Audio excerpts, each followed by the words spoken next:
All right, on the ropes out here with Jalil Major Hackett, the WBC Youth Welterweight Champion, fighting next week on July 13th, Wells Fargo Center. Yes, sir.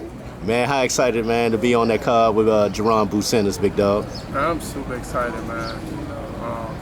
It's been a while since I've been in the ring. I did an interview not too long ago.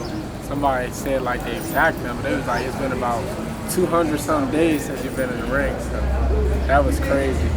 So me getting back, it means a whole lot to me. I can't wait to be back in the ring. You know, new signee with Matchroom, man. Let's talk about Eddie Hearn, man, the things he's done so far, man, to get that title shot with the WBA North Continental title coming up next weekend. It means a lot. You know, coming in, I let him know what I wanted, and I got what I wanted. He said, I'm trying to step up. He said, I'm gonna step you up. And so now it's about me just going out there and execute. What do you know about your opponent that you face in Dobson? My fault. That just threw me off. Oh, they trying to get in? It's gonna be tough. All right, we back. Yeah. Where we at? Oh no, what was he talking about? We're talking about with Eddie and the things he's been doing so far coming through.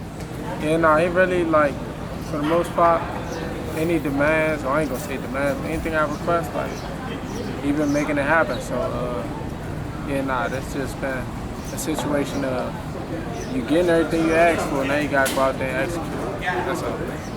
Do you feel being a part of Matchroom and dealing with Eddie Hearn, man, that you'll get closer to your goal and becoming a world champion? Yes, sir. Absolutely. One big step in becoming a world champion is fighting. So, I know I'm gonna be fighting over there. So. I want to talk about this, man. You know, DC has a rich history of world champions. At one point in time, I think 5 at one time. Yeah, out of one city. What do you think, man, it's going to take, man, for the city once again to get behind the champion? Last time I saw like a big crowd as far as a DC fighter was Lamont Peterson over at the MGM National Harbor. I think that was against Earl Spence, I believe. Yeah. So what you think it's gonna take, man, for a fighter coming out the district, man, to get that crowd in the city behind him, man? It's all about. I feel like this. I related to like something I learned from basketball growing up. This is all about the game of runs. Everybody have their run, and I think as far as here, somebody about to catch their run real soon. Whether it be me, whether it be Lamar Roach, whether it be another young guy coming up, somebody's gonna catch their run from the DC area, and it's going. Spot. I gotta ask this, right? I saw this today from one of my bully people, right? Yeah. And he had put the quote, man. He said, "You don't get the support locally until you get the support nationally." Yeah. What's your thoughts on a statement like that? Because I kind of relate it to our area and anything. It's factual, You ain't really going. I think that's anywhere. Yeah. You ain't really gonna get the support you want until like the whole world loves it. That's when people where you from start to like it. It's weird, but it is what it is. How's this training camp been going for you so far, big dog? It's been great. I've been getting a lot of good sparring, working hard, pushing. Been treating my body good in between workouts. That's been a great camp. One of the things I've seen recently, the commercial you have with Hit and Move with the new headgear, man, the new technology. They've been doing it with the gloves, and now I see they stepped into the world with the headgear, man. Have you had a chance to work out with that headgear, and how's the experience been like? Yeah, I have. It's a very nice headgear. It's similar to when you see the guys at the football practices with the padding over top of their helmets. Yeah. It's similar to that technology, and if those guys are playing football, and I would tell anybody, football as far as head injuries is much more dangerous than boxing. So if they use those, and it's been proven that they are much more safer, then I think it's a great idea to use the new innovative headgear that Hidden Move has come up with to keep fighters safe. Now, I got to ask you this, big dog. The 147 division, in my opinion, is a wide open division. Of course, we know Jerron Boosin is at the top of the division with the Terrence Crawford in the world moving up to the 54. But I see him soon probably going up to get that action where you see at the 54s with the Fonduras, the Spence, the Crawford. Everybody's up there right now. So within the next year or so, man, you seeing that 47 really being a wide open division? Yeah, it's going to be open in less than a year, realistically, you know. Things are falling in line how I think they're going to fall in line, so I think that's going to be an open division sooner than later. What can the fans expect next Saturday night, big dog? Another dominant performance, whether, it go 10 or he get knocked out. My preference, I don't really go the whole distance because they ain't never paid for overtime. So, yeah, we'll see. What kind of statement would it send to the 47 division with a performance on stopping or getting the victory over Dobson on Saturday night, next Saturday night? Big statement, man. It'll send a real big statement because I think I take that step from prospect to contender at that point.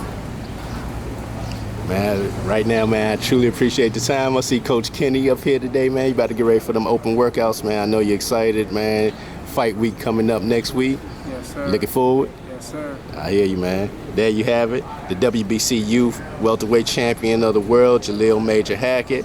Got the open workout today, man. Looking forward to it. On the ropes, we out.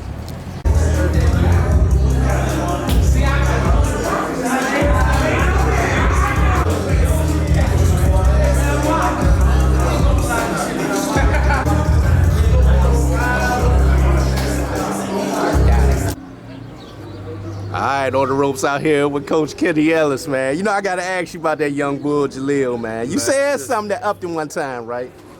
You said, man, Al Heyman, man, know who the dogs are at 147. I tell him, Jalil is a bulldog, man. Tell anybody that been in the ring with him, they know. Yeah, they know. He give everybody the work they looking for, plus more, Let me ask you, Coach Kenny, what's your thoughts, man, on Jalil again fighting for another belt, that one step in the process of becoming a world champion, this time for the WBA North Continental belt, going against Dobson, who had, previously been against Conor Ben? It's in the scripture, man. He wouldn't be here if not, He was born into exactly what he's doing. He will be champion. They fight July 13th? Yeah, next weekend up there in Philly, man. That's going to be a very exciting crowd up there in Philly. That's a fight town. Jalil gonna bring it home, no doubt in my mind. And then we ask you, Coach Kenny, man. This weekend you got Shakur Stevenson fighting, man. Mm-hmm. What's your thoughts and expectations on his upcoming fight? I think it's crazy, but this is a fight where I think it's not gonna go to distance. I really think Shakur gonna stop him. I bet I got $5,000 that Shakur will get the stop, even though, Shakur don't normally get a stop, but this fight he gonna get a stop. With that being said, Coach, more than likely, if that stoppage do happen, he gonna do the call out of Gervonta Tank Davis. A lot of names have been linked to Tank, Lomachenko, T.O., Everybody. Pitbull, you name it. Now Keyshawn Davis even throwing his name in there, man. Say, hey, look, man, I want that payday also as well. Yeah, that's crazy. So, Keyshawn, but it's good to dream, but that's a fight I don't think I never had. But Shakur is very possible because he's at the top of the food chain already. And from what I'm seeing from the boxing community and the general public, man, that's the fight. If whatever. Want to see that fight. Yeah. It makes sense. It don't need a build up. Both of them old enough. They got the experience. The time is now. They both won it. So they say. Tank won it. Shakur said he won it. So give the fans what they want. With that being said, Coach, man, more than likely you think the next fight will be probably Lomachenko based on the fact that that's something Bob wants to. Yeah. Yeah, November, from what we hear, For as long as it lasts, that's the fight, You been studying them so far, Coach, man? What? I've been studying long. I've been studying all of them, but when they really say they're gonna fight them, I just look at it even more, you know. Let me ask you, Coach, because you like the technician, man. A lot of times, man, when they see the things that you're working on in camp with Tank, it comes to fruition in the boxing match, man. Talk about that in the repetitiveness. It's crazy. I don't just study boxing. I study animals and vital spots on animals and humans. I can pass out insects. I look at a whole bunch of different shit. One day we can get together and you can put it on film and I explain it to you. But where did that come from? As a kid, if you name it, I put it in the jar. I made the praying mantis fight everything. I made the bee fight everything. I made every insect you can name. I could pass. I put a squirrel and a rat in the aquarium one time and tilted it so they could meet. My mental was just fucking crazy, man. And boxing, when I got into boxing, I was meant to do this. So it's like going in the lab, like a Dr. Frankenstein. A lot of things people don't know. A lot of things that people do, insects and animals do. Same exact thing. Okay. With that being said, Coach, I'll go back to this, man. Chess not checkers, man. Tank analyzes everything, even from the weigh-ins to leading up to the match, man. He started seeing certain things, the way he flinching, the way he was. Oh man, I can't tell a secret, but some things you don't have to teach to a fighter until they get there. Sometimes people give it all to them here, and you gotta wait till they get there. Certain levels you're gonna get there anyway, as long as you train it. But when you get here, you gotta show fighters certain things. It's a secret to it. It's a secret to the madness. Let me ask you, man, what is it about Tank, man, that makes him the fan favorite, the people's champ, the face of boxing? People love Tank, man. How can I say it?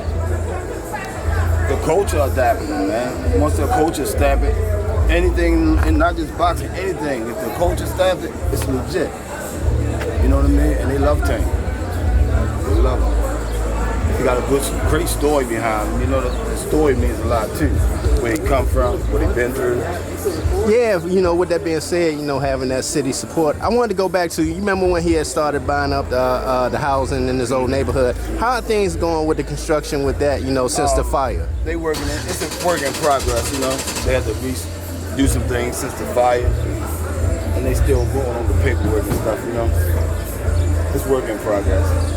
You know, one of the things that you and Coach Calvin was doing and talked about, man, was doing things on your own, getting the bus, getting certain things that the kids needed, man, without relying on Tank, man. And yeah, a lot of times people say, Tank got it, Tank did it, Tank.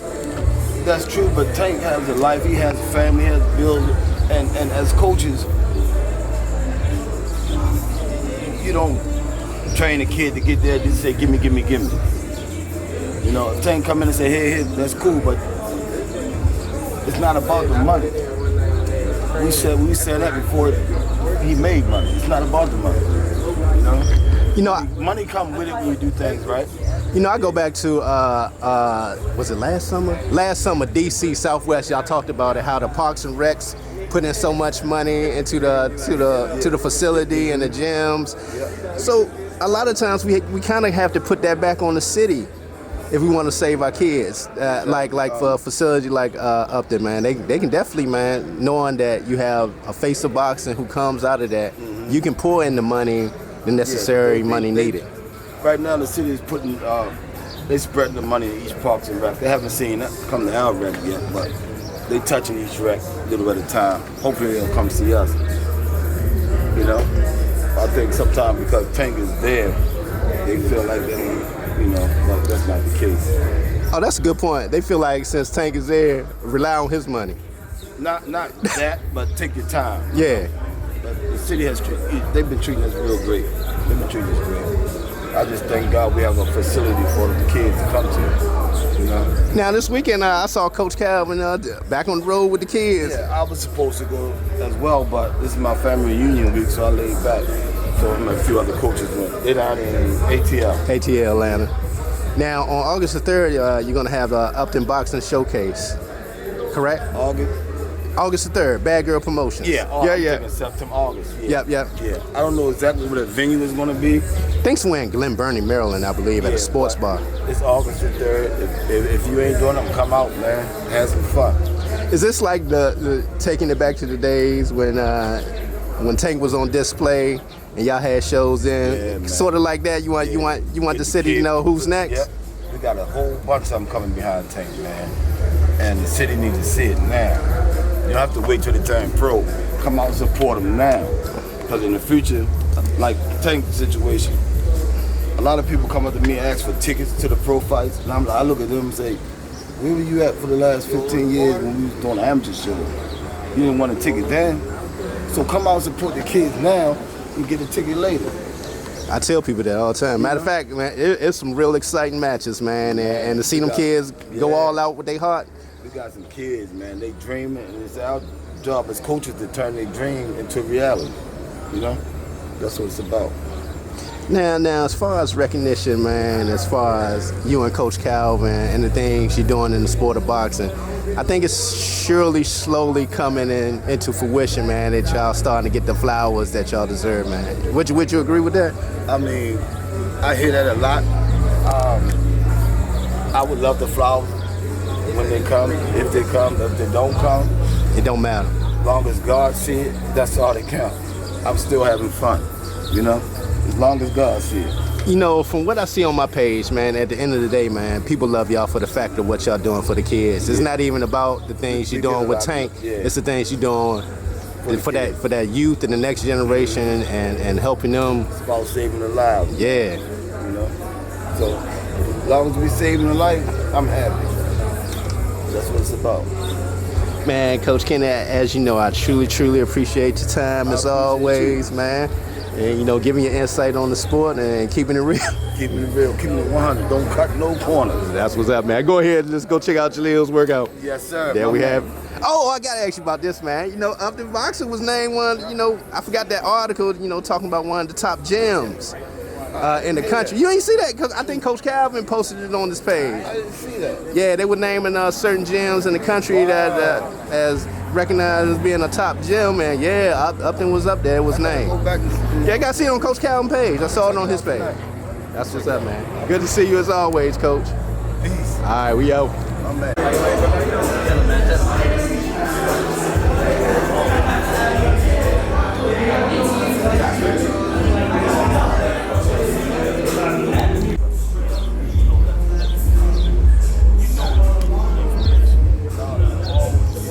In the light of recent developments with your boy Ryan and his comments and man, he taking a lot of heat for that, man. He meant that for every black person in the world.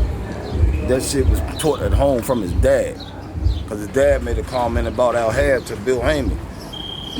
That was meant for all of us, you know? You know, it opened up a big discussion talking about, you know, boxing as far as Latino, Mexican, and black relationships when it comes to the sport of boxing, because I think Champside and Ryan had, you know, got into it on their live, which I was surprised about. Wow. And what is your thoughts on that? Because in our area, it seems like it's camaraderie, but what they saying out in Cali, it's a little different. I love all people, man. Yeah. All walks of life. I don't know what people have against us, but we loving people. They better get it right before they leave here, because the boss man is, you know.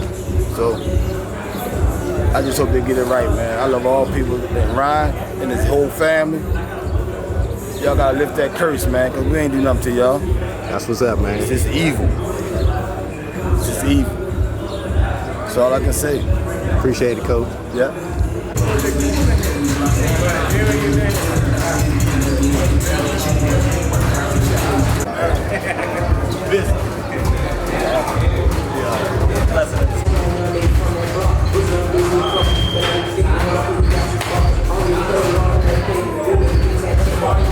It looks like for me, I also want to appreciate everybody who's bought merch so far, who's going to buy merch. Make sure if you want to sign, I'm here to sign them, I'm here to take pictures, I'm here to answer all questions at the end of the media workout. So I appreciate y'all. We're about to get started.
you ever see a basketball team or a football team, they got a coaching staff.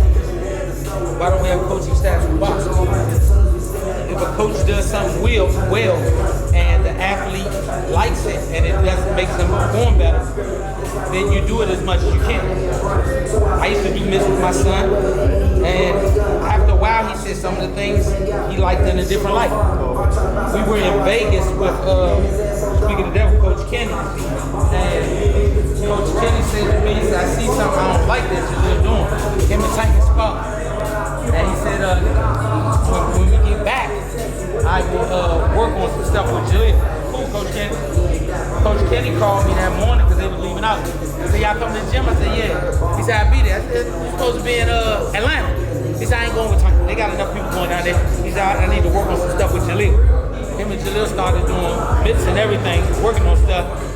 And to me, that made much more logical sense. So every time Jalil has been in camp with Coach Kenny, he'll say, you know, what you working on, what you doing. Do what you doing. Do what you doing. And that, I think, makes you well-rounded. Yeah. And the last 4 times that he's been in camp with Coach Kenny and Tank, the same punch Tank got a stoppage with, the same punch Jalil got a stoppage with. And they like, so why fix it? One of the ladies in the media said, we've seen this happen 2 or 3 times.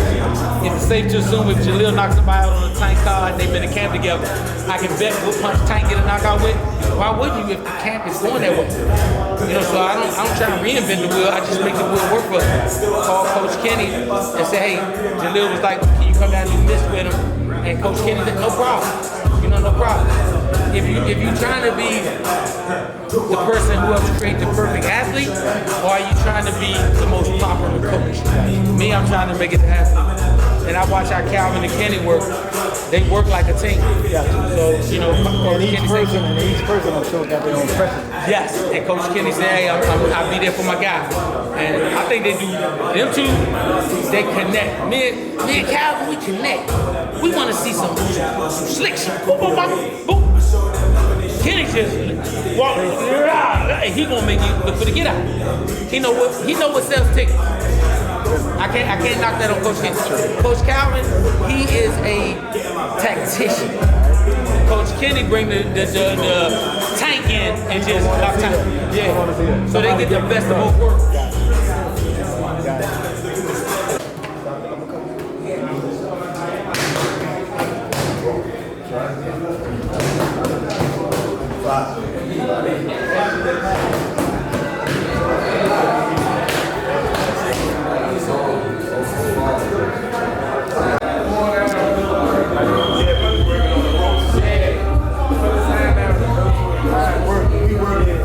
All that shit.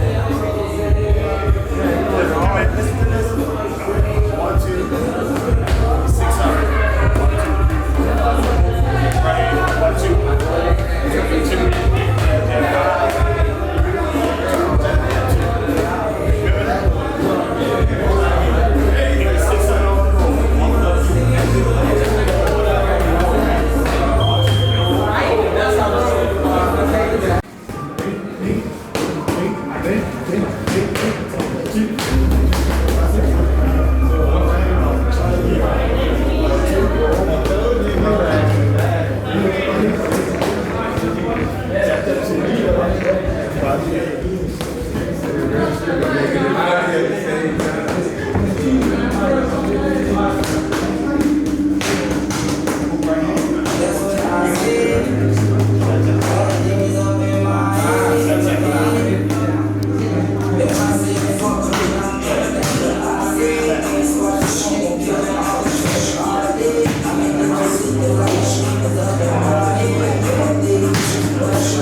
Big fight coming up, big step up fight.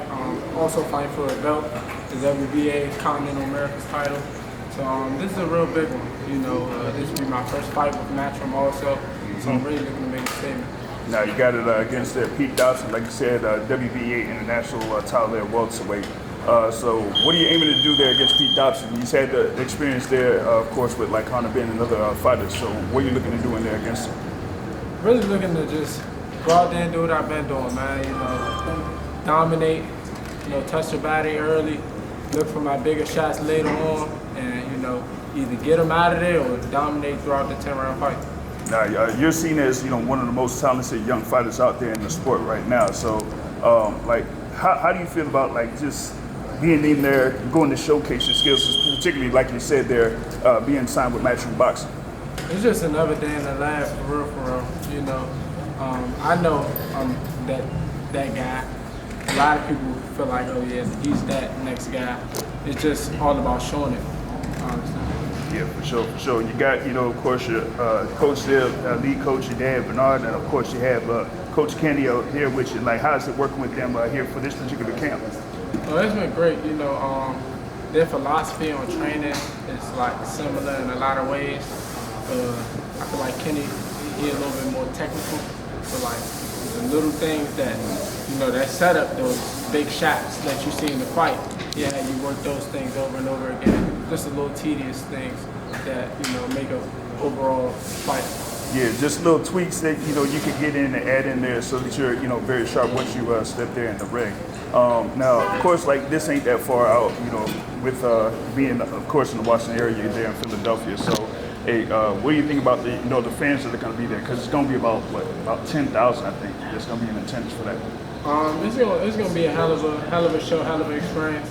A lot of guys, you know, that were also coming to see Boost fight, when they found out I was on the card, that made them even more happier.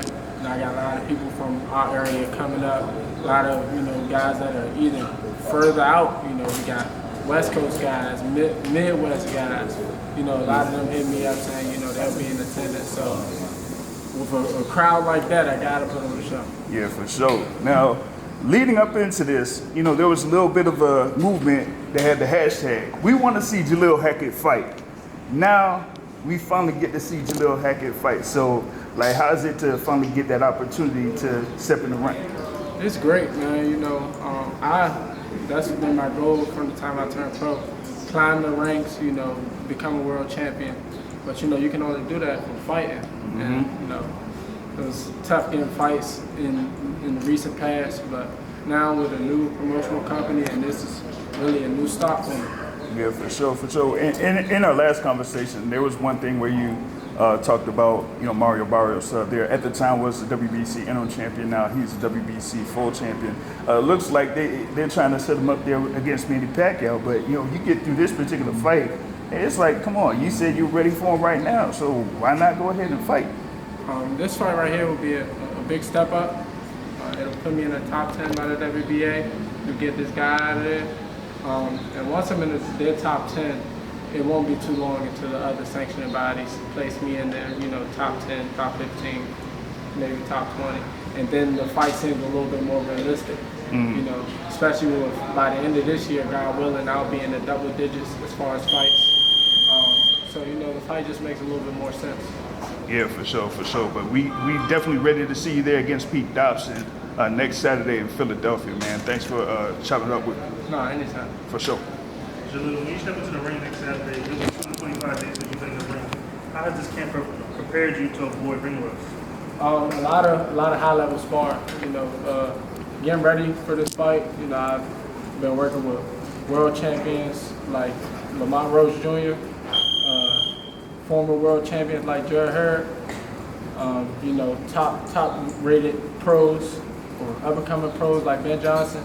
So it's just work like that has been getting me ready. Been studying a lot of my old tapes, a lot of older fighters that I try and mock their game. So I look to go out there, try and start fast and knock the ring rust off, because it's always going to be there. It's always going to exist. And once we get in the flow of things, then I turn it up and look for those fighting the shots. Right. So obviously you moved from Mayweather promotions to Matchroom now. How do you prepare for a fight? Obviously you're fighting a fighter that has twice as much experience as you. I just take it one step at a time. We have spent this whole camp preparing for just him. I haven't had to worry about who I'm going to fight, because we've been in a situation where we don't know who I'm fighting until the week of. We've spent this camp just preparing to fight him. So, not only that, but he has to be prepared for what I bring to the table. I've watched him. I've seen his pro fights. He's never been in there with a guy like me. So not only, is he, I'm sure he's preparing to get ready just like I am. I'm preparing it, and he got to be able to take what I bring to the table. Right. So what are you looking to show next Saturday? Obviously fighting in front of a packed crowd in Philly. I'm looking to dominate like I've been doing. Also want to show, a few more wrinkles in my game, but definitely going out there to dominate, whether I stop them or, I just put on a master class for 10 rounds.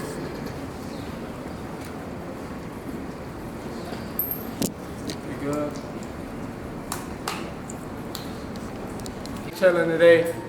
So, y'all more than welcome to stay, chat it up, and, once again, I appreciate y'all. That's what's up.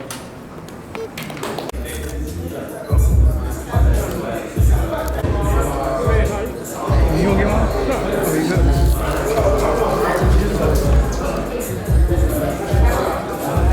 Look right here for me, y'all. Right here.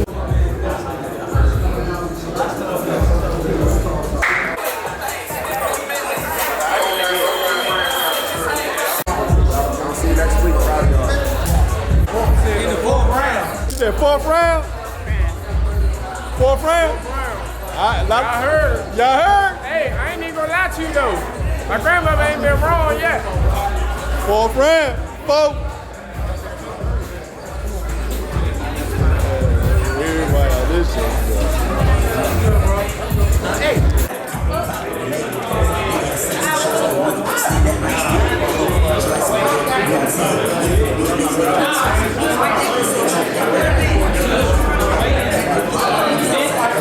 All right, on the ropes out here with Bernard Hackett, man. Let's first talk about it, man. Jalil Matchroom, man, that big move over there, man. How did it all come about? I think we got the opportunity to make a change. I had a good friend of mine say, hey, you've heard all the other, conversations. You've heard what the other people want to offer you. Have you made a decision yet? I said, no. He said, I want you to talk to my guy and see if, that could be of some assistance or whatever. So we actually had a good conversation with Ish. Ish turned out to be a great help for us. And Ish came in and said, hey, let me help maximize your son's ability, let you maximize what he can potentially do. We went to New York, met with them, met with Ish. Bud Crawford was there, had a great conversation with him. And after that, everything seemed to just fall in place like dominoes. They were very professional. Matchroom people were, straightforward. They knew what they wanted to do and they knew how they wanted to do it. They asked us what we wanted, what the direction was. Jalil told him he wanted to be a champion. It was like, hey, what are you ready to do right now? Just I'm ready to jump in the deepest water you got. And they offered him this fight. He took it. I think it was just everything lined up perfect. Now it's on the Jalil to perform. I really think from the way they talk and the way they actually acted, they're going to give him the opportunity to say, if you're the next big star, next big American star. Like I've always said, since he turned pro, Jalil is the best prospect of his generation. If you're the best prospect of your generation and you get the opportunity to fight the Pete Dobsons and some other ones like that, you can't say no but say you're the best prospect. Because the best prospect means I step up to stuff that most people won't step up to. Pete Dobson just came off of a 12-round decision loss to Conor Benn. Conor Benn is a top-tier guy. And if we're saying we're ready to take that step, then we have to go out there and do that. Jalil does not have to get a knockout. He just has to go out there and perform to his best, have a dominant performance, and he stamps himself as one of those guys that's the next up. With that being said, working with Eddie Hearn, one of the things that Jalil had talked about was being active, and right away on the Boots card, up in Philly, close to home. Will he be the co-main event on that? I think he's right before the co-main event. Right before the co-main event. And I understand how the sport goes. Just to be in that situation from the beginning when you sign with the promotion company, I think that shows a lot of faith that they have in what your potential could be. Eddie and his team are very professional. They ask what we want, and the one thing I always say, they didn't promise you. They put their ink where their mouth was. They actually put on paper, this is what we will do. Not, hey, if things go right, this potential to do this. No. And at the point where we're at, and the things that they said they can do what they can do, you can only respect it and you can only follow it. I think for this move for my son was a great move. I think he'll get to display himself, display his skills and his abilities, and show the world what I think a lot of people already knew, and they'll get the opportunity to see it where they're supposed to. With that being said, Bernard, Philly's a fight town, man. It's going to be a great atmosphere on that night, also being on the Boots card. With the 47 division, where do you see that right now? Because Boots talked about it. He's not going to be there long at the 47. You want to possibly unify and move on. I don't know if it's going to happen based on the fact that a lot of people don't want to fight Boots. Yeah, so everybody wants to step in the ring with him at 47. I'll say this: since my son turned pro, when he first turned pro, there were two kings of the welterweight division, Bud Crawford and Earl Spence. I said after they did what they did, Bud Crawford moved himself into that seat, but always in that next tier guy was Jerron Ennis.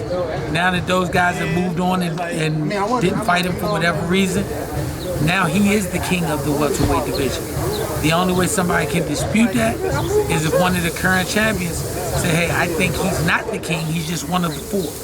And if they want to step up, whether it be Brian Norman, Stanley Onis, Mario Barrios, that can happen. But if it doesn't happen, I think Boots is the type of guy that's going to go to 54, win a belt, try to do it there. If he can, I think we see Boots continue to move up to about 168. You know, I just think he has that type of ability. So if that happens, once again, my son is the best young prospect out there, and this will actually make him go to the point where he can say, I am one of the top contenders. I think at that point is how does Matchroom and Eddie Hearns put him in the best situation to become a champion. I do think if he does what he has to do now and he continues to progress, if and when Jaron Ennis makes that move up to 54, I think it'll be a great fight for Jalil to fight for the IBF title, if that's the one that's vacant. And we do have the time to let Eddie Hearns pressure the rest of these guys into stepping in the ring with Jalil. You know, that's a great point also, and what you hear from for that 140 division, a lot of them gonna have to come up to that 47. Oh, man, yeah. And you hear the talks already about that. Yeah, I think when you start seeing those guys make that jump to 47 for 40, there's a lot of great fights out there that could potentially come Jalil's way, especially if he's a champion at 47. I think you still have Devin Haney. He's still a viable player. He could be moving up. At some point, you're going to have the good ones like the Shakur Stevensons, one of my top guys when he turned pro, Keyshawn Davis. At some point, he will be a 47. Jalil can stay there. There's a lot of enticing, great fights for him, you know, before he has to think about moving up to 54. But why not wait for those guys? Why not wait for those? Those are big paydays. You know, those are excellent paydays. Those are excellent opportunities to cement yourself. Along with some of the guys who are still there. They may not be household name guys, but they're still super quality guys. So, you know, I think I take the approach with my son, be like Marvin Hackett. As long as you're here, I'm here to beat the guys that are put in front of me. You know, every fighter who has a promoter has somebody that'll put people in front of you. Your job is to deal with what they put in front of you. Yeah, that's a great point, bringing up Marvin Hagler, man, and the struggles that he went through in his career. You know, he had to fight everybody literally from the top 30 down, and a lot of those great middleweights were actually in Philadelphia, so he traveled there a lot. Yeah. And I think Philly will have a different, you know, appreciation of Jalil. Even fighting as an amateur, Philly always had appreciation for the fighters. Jalil loves to fight. You know, he will put on other displays, but he loves to fight. And Philly gonna tell you right then whether they fool with you or they don't fool with you. And they base that off what they see. Blue collar city that love their fighters. They bring their lunch pail. That's what they do. Jalil been known for that. You know, so he gonna be himself. He gonna go there and be himself. Hopefully put on a great performance. In a perfect world, I think Jaron Ennis will fight twice this year. If he do, we get to be on another card with Jaron. I think Boots is a great guy who's sitting on the throne that when he relinquishes the throne and moves up, we'll be ready. You know, the prince in waiting, if you want to call it that. You know, I saw this quote from one of my bully people one time. He said, man, you won't get the support in your area until you get the support nationally. Is our area like that also when it comes to anything? DC?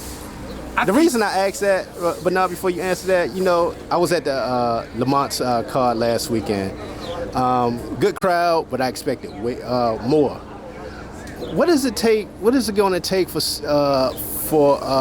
to get that support for fighters in our city, man? Last time I seen the packed house like that for a DC fighter, well, I think it was Lamont Peterson and Errol Spence fight. I believe at the MGM, the National Hub, I believe. I just think that everywhere they want you to fight the best.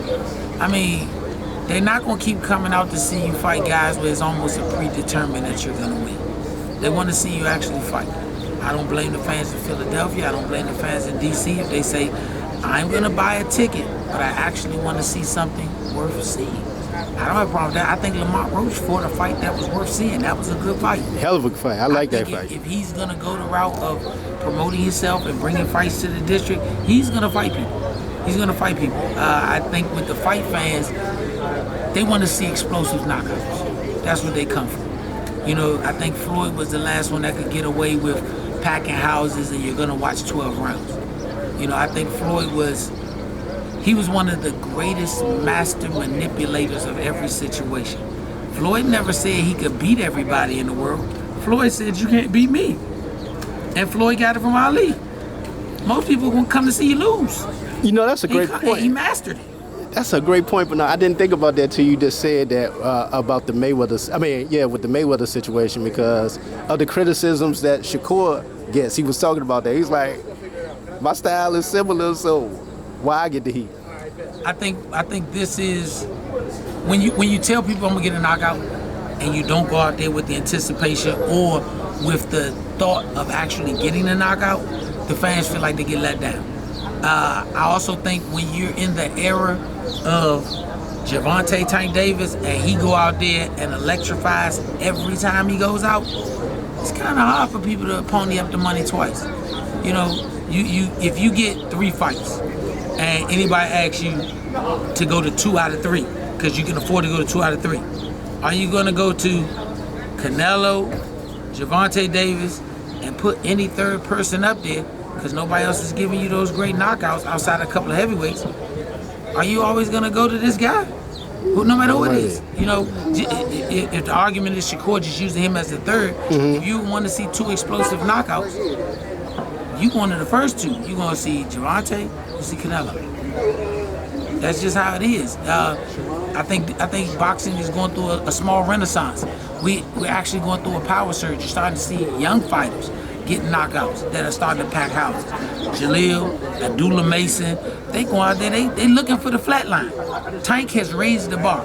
Tank has rolled the dice, and those dice have come up winner. And if that's how you want to go, you have to go out there and not play it safe. You got to go looking for it. And at times, if you don't, you're asking people to pony up hundreds of thousands of dollars for a ticket. They want to see something that's worth their money. Look at Tank Davis, $20 million gates, $18 million gates. Because then people know they're going to see a show. You got to perform. I tell my son the same thing. You must not just win fights. You have to sell tickets. I think Floyd learned that a lot when dealing with Vince McMahon and the whole WWE and that whole style. And I think that really elevated Floyd during that time. Because remember, we started seeing him on Dancing with the Stars and everything. Because like you said, a lot of young fighters now, they'll say, I don't do interviews. How you don't do interviews? How you don't do, yeah, how you going to, he said, I just let my hands do the talking. Well, we're not in that era right now. No. And once again, you can't say that Floyd wasn't a knockout guy because I think he had more than 50% of his fights ended in stoppage. And not just the dudes when he first turned pro. Shit, on the back end of the career, he stopped Ricky Hatton. And Ricky Hatton was a dog. Yeah. You know, so I think young fighters are getting it and they're looking for it. Like I said, I think about some of the young guys that are chasing knockouts. I'm not mad if a dude don't get it when he was trying to get it. Raymond Ford he put work in. His last fight, I watched that joint. He went out there and he gave everything. People want to see that because he looked for it. But you're not going to dance around and think people going to pay you a lot of money to see that.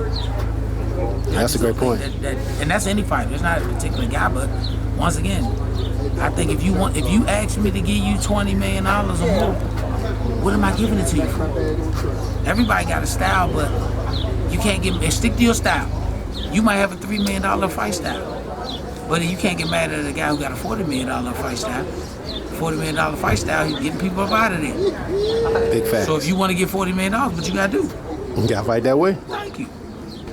What's your thoughts, man, on the whole Ryan controversy, man? What do you say? Ryan shout out. Man, that man shout out. But once again, I'm going to say this.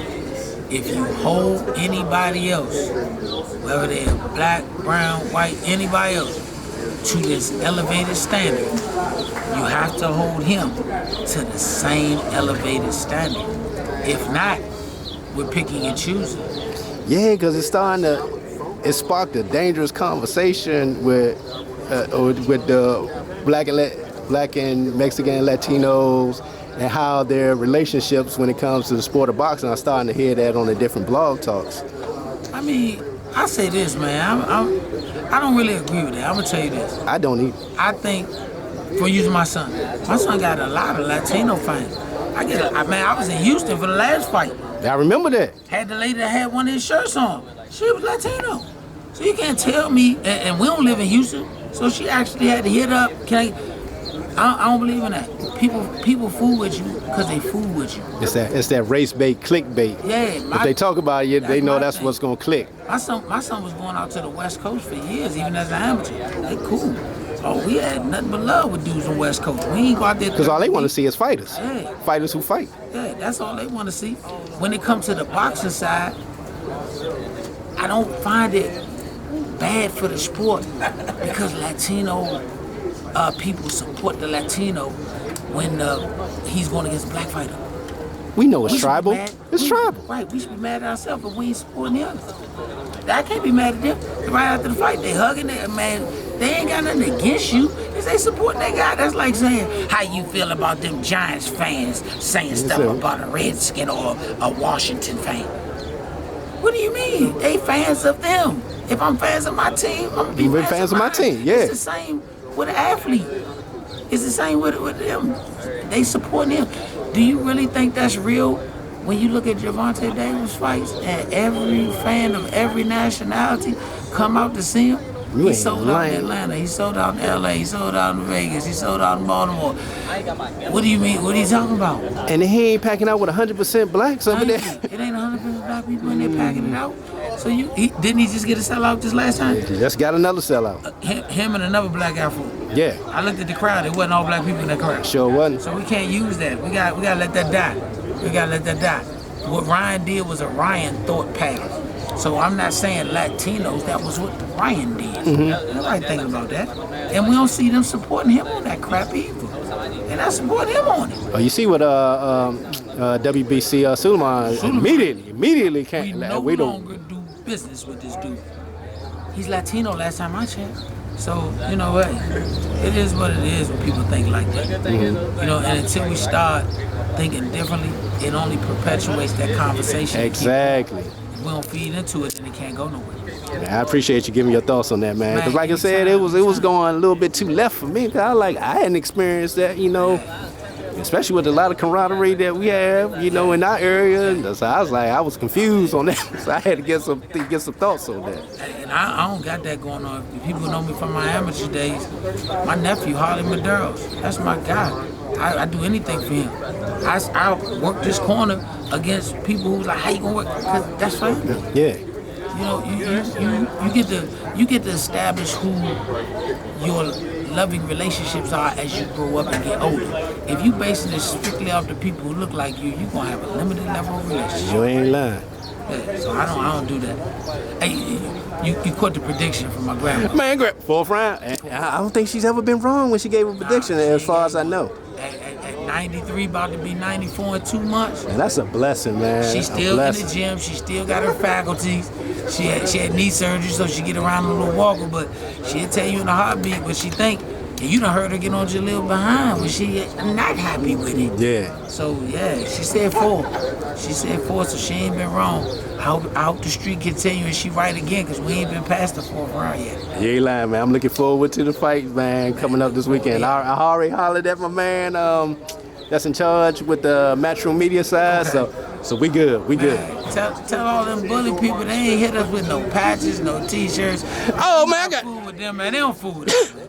They don't fool with us, man. Man, I got to hit them up, man, because I ain't been on there lately, man. Been so busy with the funeral side, so yeah, I got to holler at my people. Keep grinding. I love what they doing. They giving a better name to a group to a dog that doesn't need a bad name. So I really appreciate it. Man, I appreciate your time as always, Bernard. There you have it. Bernard Hackett, man. We out.